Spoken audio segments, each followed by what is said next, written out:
What is up, beautiful people, and welcome to An Ode To, the series where I talk about the good, the bad, and the ugly of D&D 5e and the community surrounding it.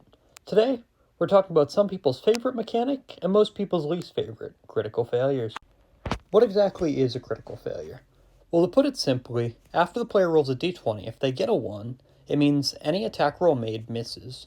Or, in the case of a skill check, not only does that skill check fail, but there's a penalty applied to the player. This may be something like tripping and falling, breaking the lock you were trying to pick, or anything else the DM can use to make the situation worse and put the players in spots they have to get out of. Now, in my opinion, I feel like critical failures drive D&D far more than critical successes do. In most cases, players succeed at the things they're naturally good at due to stats normally being min-maxed, so a critical failure can often throw a wrench in players' plans and allow DMs a lot of opportunities the players have to get out of creative situations and really express their ability to problem solve.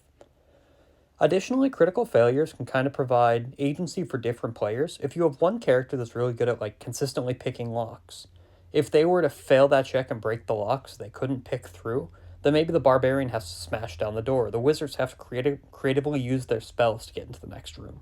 So overall, I really like critical failures, but I do feel like they have one big problem.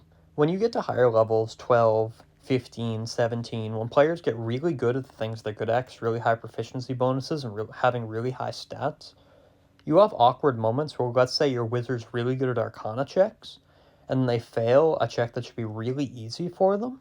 It can kind of create an awkward moment where you don't really know how to move forward and your character doesn't feel that strong, even though D&D kind of incentivizes player strength in exchange for everything else not feeling as strong. So I feel like in these moments, DMs should be more willing to hand wave easy checks so we don't end up with these awkward moments 5% of the time, where a character fails something they should obviously be succeeding at. Even with that one issue, I think critical failure is one of the most important parts of D&D, and I think without it, the game wouldn't be nearly as good, both because it's funny to see people fail and others have to think creatively, and it allows DMs to improvise and kind of challenge the players. So I think that's all I got. Thank you guys for your time, and I'll see you next time.